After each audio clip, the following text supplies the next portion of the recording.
ada hasilnya gitu. Halo Sobat Semandap, kembali lagi di podcast of Semandap. Bersama saya Ilmira Tiara Dewasti yang akan menjadi host pada hari ini. Gimana nih kabar kalian semua? Semoga dimanapun kalian berada selalu dalam keadaan sehat dan bahagia ya. Hari ini kita kedatangan tamu spesial nih guys, yaitu Ibu Emi Mastini, SIP, dan Bapak Ari Handoko, SSC dari Dinas Lingkungan Hidup Kabupaten Pringsewu. Kita bisa say hi dulu ke Sobat Semandap, Bu, Pak. Hai, Hai. Sobat Semanda. Gimana nih kabar dan perasaan Ibu dan Bapak hari ini? Alhamdulillah, Luar biasa. Iya. Gimana nih Bu perasaannya datang ke SMA 2 ini? Alhamdulillah, kebetulan saya bersama Pak Ari ke sini dalam rangka untuk pembinaan sekolah adiwiyata, karena Semanda ini akan mengikuti untuk adiwiyata tingkat provinsi ya Mbak ya. Menurut Ibu nih, pertama kali datang ke SMA Negeri 2 Pringsewu ini, tadi dari depan itu gimana Bu? Apa ada? Pertama Ibu ini dulu ya, salam lestari ya.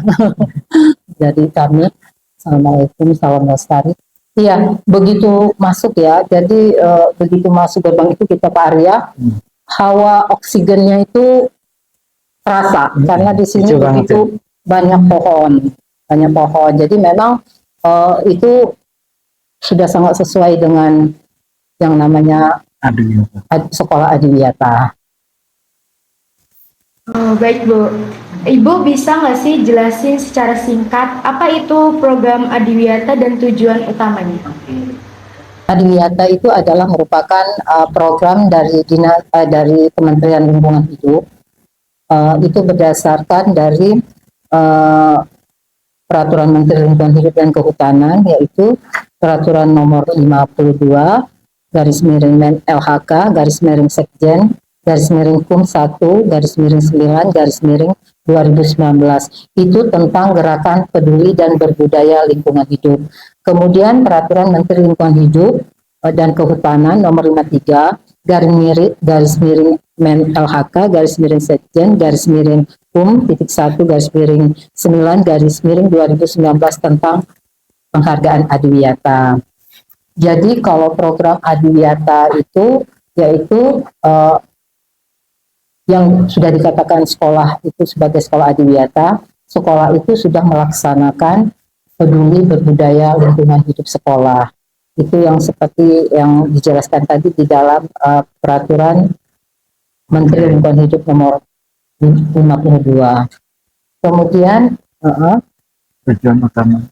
tujuan utamanya adalah untuk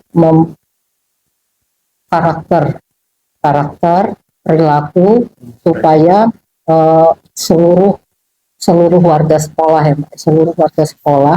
itu dapat melestarikan dan mengelola lingkungan ini dengan baik. Lalu nih Bu, apa indikator utama agar sebuah sekolah bisa disebut nih sekolah adiwiyata? Ya, indikatornya itu ya sekolah itu telah melaksanakan PBLHS tadi, peduli budaya lingkungan hidup sekolah, di mana di sana ada 6 aspek perilaku ramah lingkungan hidup yang harus dilakukan sekolah adiwiyata. Sebenarnya gini, sekolah itu sebenarnya semua sudah bisa dikatakan sebagai sekolah adiwiyata. Semua sekolah sekolah adiwiyata itu hanya merupakan penghargaannya Mbak ya, penghargaan itu bonus lah itu kalau dia sekolah adiwiyata. Tapi sebenarnya pada prinsipnya semua sekolah itu sudah adiwiyata, sudah sekolah adiwiyata, karena mereka kan sudah melaksanakan kebersihan gitu ya Pak ya, nanam pohon, ada pokoknya semua sekolah. Dan di dalam indikator sekolah adiwiyata itu ada 6 perilaku ramah lingkungan sekolah yang harus 6 aspek yang harus dijaga, yaitu pertama menjaga kebersihan fungsi sanitasi dan drainase, yang kedua yaitu menanam dan memelihara pohon tanaman, kemudian yang ketiga mengelola sampah dengan 3R, reuse, reduce, dan recycle, kemudian konservasi air, kemudian konservasi energi, dan yang keenam yaitu inovasi yang terkait dengan penerapan yang lainnya, kegiatan yang lainnya, gitu Mbak. Lalu apa sih Bu yang diukur dari keberhasilan sekolah adiwiyata itu, kayak oh ini benar-benar sekolah adiwiyata yang cocok gitu Bu? Ya. Jadi ke sekolah adiwiyata itu di samping sudah melaksanakan 6 aspek yang Ibu sebutkan tadi, dia juga sudah melaksanakan 29 indikator. 29 indikator dari kriteria adiwiyata itu ada 29 indikator. Jadi di situ ada tahap-tahapnya, yaitu dari perencanaan, mulai dari perencanaan, dari perencanaan itu mulai dari evaluasi diri, terus apa isu-isu yang ada di sekolah itu, misal isunya tentang masalah dan potensinya apa gitu sekolah itu. Jadi di situ dituangkan di EDS itu ya Mbak ya. Terus nanti misal apa sih isunya apa, masalahnya apa, misal masalah sampah gitu ya Mbak ya, masalah banjir gitu ada di sekolah itu. Nah itu bukan masalah. Kemudian bukan hanya masalah tetapi juga potensi. Apa sih potensi yang ada di sekolah itu juga harus dimunculkan. Nah kemudian dari perencanaan itu, dari visi misi sekolah itu harus berwawasan dan berbasis lingkungan. Jadi ada 4 yang harus kita pegang komponen dari adiwiyata itu. Yang pertama yaitu bahwa kurikulumnya itu harus berbasis dan berwawasan lingkungan. Kemudian kegiatannya juga harus berbasis dan berwawasan lingkungan. Kemudian kegiatannya juga harus berbasis dan berwawasan lingkungan. Nah, kemudian pertama yaitu perencanaan, kemudian yang kedua yaitu pelaksanaan. Jadi adiwiyata ini kan merupakan suatu penghargaan. Jadi merupakan suatu penghargaan. Jadi dia itu tidak hanya sebatas di situ. Jadi dia itu berkelanjutan. Dan di dalamnya juga melibatkan semua warga sekolah, mulai dari siswa, guru, terus sampai ke keamanan, ke kantin. Nah, semua mereka ini terlibat dalam, sampai ke komite-komite juga. Jadi mereka ini terlibat semua dalam program sekolah adiwiyata ini. Bisa dijelaskan nggak sih Bu, sudah lebih sekolah yang menjadi sekolah adiwiyata dibandingkan yang belum menjadi sekolah adiwiyata? Jelas ya, tadi Ibu katakan bahwa sebenarnya sekolah itu sudah dari semua sekolah itu sudah adiwiyata ya Mbak ya, semua sekolah itu sudah dikatakan bahwa sekolah adiwiyata. Tetapi ya jelas ada perbedaan ya Mbak ya, karena memang kalau sekolah adiwiyata itu ya dia sudah melaksanakan yang ada, yang peraturan-peraturannya tadi, mengenai aspeknya, kemudian indikatornya. Karena kalau dia sebelum adiwiyata tuh mungkin mereka kan misal ini ya, itu kan ada bersih-bersih ya Mbak ya, menanam pohon ya kan pasti ada ya Mbak ya, pasti ada itu. Nggak mungkin sekolah itu tidak ada kebersihan tapi kan selama ini mungkin ya tidak terdokumentasi ya Mbak ya, tidak terdokumentasi. Nah tapi kalau di adiwiyata ini karena dia merupakan sebuah program, jadi dia itu harus semua kegiatannya itu harus ada laporannya, harus ada bukti-buktinya gitu, harus ada dokumentasinya, terus pasti harus ada perubahan dari perilaku, karena yang diajarkan itu sebenarnya kan perilaku, karena kalau perilaku ini merupakan karakter, mengajarkan karakter. Yes, jadi kalau misal udah dimulai dari sekolah ya Mbak ya, nanti menjadi kebiasaan, menjadi budaya sampai besar nanti. Makanya sebenarnya adiwiyatanya adalah merupakan pendidikan lingkungan untuk sekolah.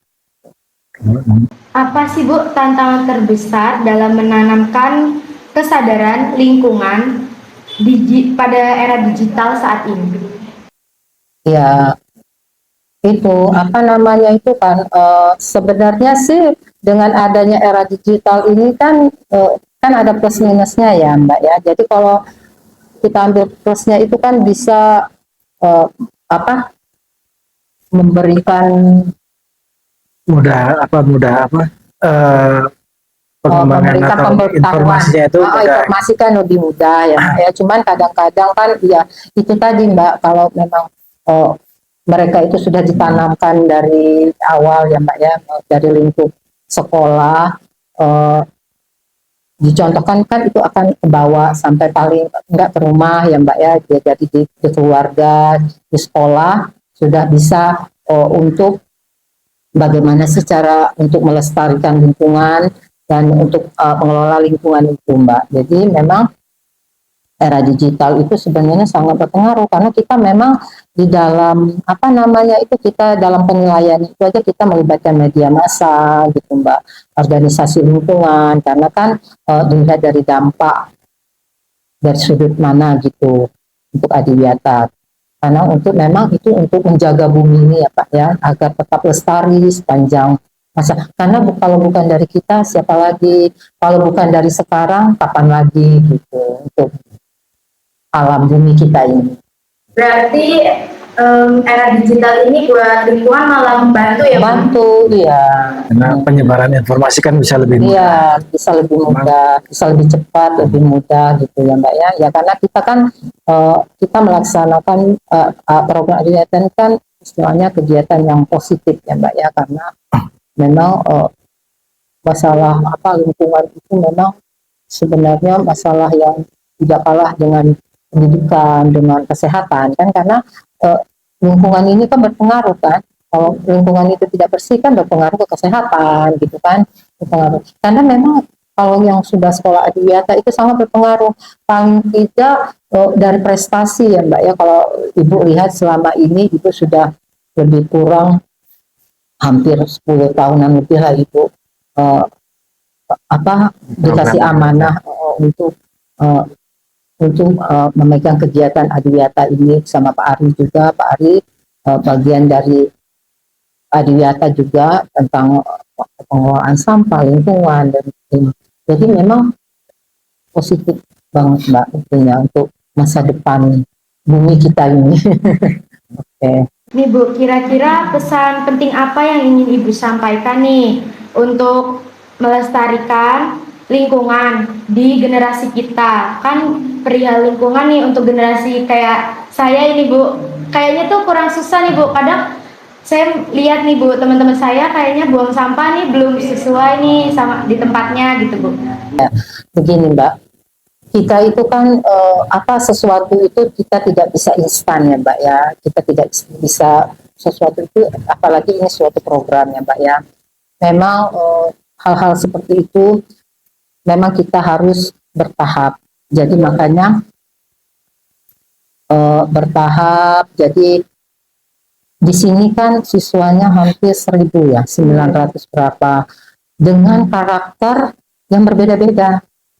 Dengan karakter yang berbeda-beda, sedangkan Ibu hanya punya anak 3 gitu ya, yang satu orang tuanya. Jadi memang sesuatu itu Mbak kita tidak bisa. Nah makanya kami dari Dinas Lingkungan Hidup ini begitu ada program dari kementerian ini memang begitu sangat, karena sangat berpengaruh Mbak kepada generasi muda ya Mbak ya, gimana kita menanamkan generasi muda itu untuk mencintai lingkungan, untuk melestarikan lingkungan. Memang tidak gampang ya Mbak ya untuk hal-hal seperti itu. Makanya kita terus berusaha, karena memang makanya dimulai dari PBLHS itu budaya kan, budaya itu kan sesuatu kalau sudah sering kita lakukan kan menjadi suatu karakter kan. Nah jadi nanti menjadi kebiasaan Mbak. Jadi menjadi kebiasaan.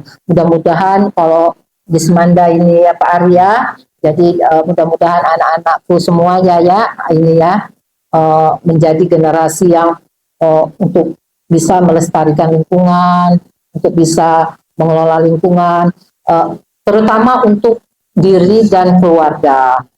Kemudian di sekolah itu yang terpenting.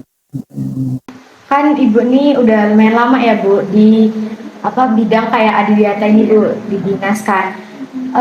Menurut pandangan Ibu nih, predikat adiwiyata tuh yang bikin meningkat nih dari tahun ke tahun itu apa Bu? Kesadaran. Iya, kesadaran. Jadi tadinya kan memang kalau misal ini ya ibu pengalaman ini apa namanya itu dari program ibu sebenarnya memang basicnya bukan dari lingkungan ya Mbak ya, tapi alhamdulillah karena Masya Allah rasanya kalau itu tuh ibu tuh bahagia gitu kalau sudah apa namanya tuh membina kemudian kalau memang karena program Adiwiyata ini bukan program yang berat gitu menambah-nambah. Sebenarnya program Adiwiyata itu memang rutinitas sekolah gitu. Memang idealnya sekolah itu harus seperti itu gitu. Jadi kalau ada persepsi atau ini mengatakan program Adiwiyata ini program berat. Tapi yang sekolah yang sudah Adiwiyata tuh alhamdulillah mereka itu merasa apa namanya itu karena kan dengan Adiwiyata ini kan kalau enggak lingkungan itu kan bersih ya Mbak ya, jadi kalau lingkungan bersih itu karena di dalam ajaran kita juga kebersihan itu adalah sebagian dari iman, dalam tubuh yang sehat terdapat jiwa yang kuat, kemudian macam-macam slogan dan hadis itu memang di dalam ini kita juga kita itu menanam pohon itu aja ya Mbak ya, kalau misal menurut riwayat dari ini bahwa besok hari kiamat kita itu harus menanam pohon gitu. Istilahnya saking memang pentingnya lingkungan itu. Jadi memang dari zaman-zaman dulu dari ajaran Islam apa dari ajaran agama apapun memang sudah di ini ya Pak ya untuk lingkungan itu sebenarnya gitu. Berarti sebegitu pentingnya ya Bu program Pentingnya, Adiwiyata. iya, karena memang kalau Ibu ya sama Pak Ari itu lihat program yang sudah Adiwiyata itu paling tidak ya apa namanya itu yang dirasakan warga sekolah ya, warga sekolah. Kemudian memang rata-rata prestasinya itu loh meningkat gitu. Ya, alhamdulillah. Ada nggak sih Bu tingkatan sekolah Adiwiyata? Jika ada, apa perbedaan utamanya? Lalu apa sih Bu yang menjadi faktor sekolah bisa naik ke tingkat yang lebih tinggi? Kayak misalkan SMA 2 pernah kan jadi juara Adiwiyata gitu Bu. Di sini Ibu jelaskan bahwa Adiwiyata itu bukan lomba ya Nak ya. Adiwiyata itu adalah merupakan penghargaan.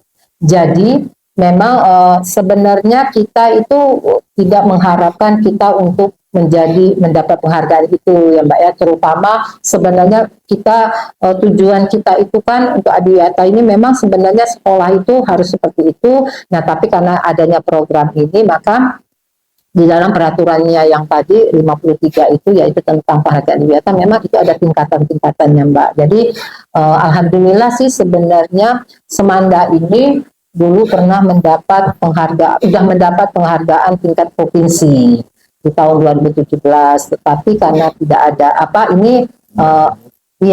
tidak ada jenjang untuk karena kan dia ada tahap kabupaten, provinsi, nasional, mandiri sampai alhamdulillah kita dari Pringsewu ini ada SMP 2 Adilu itu mendapatkan untuk mengikuti tingkat ASEAN ICO School, tingkat internasional, alhamdulillah. Yang mewakili juga, bukan mewakili hanya Pringsewu dan Lampung. Dan memang alhamdulillah, memang untuk Pringsewu ini, apalagi dengan kepala sekolah ya, karena kalau semua mendukung Mbak, nggak akan berat. Semua warga sekolah itu semua, sampai ke kantin-kantin, sampai ke amanah, semua mendukung, tidak akan berat. Karena memang itu memang kerjaan rutinitas. Nah, jadi kalau peningkatannya itu dari kabupaten, provinsi, nasional, mandiri, sampai ASEAN ICO School, tidak sudah tingkat internasional. Sebenarnya kita tidak berharapkan itu ya Mbak Yaya.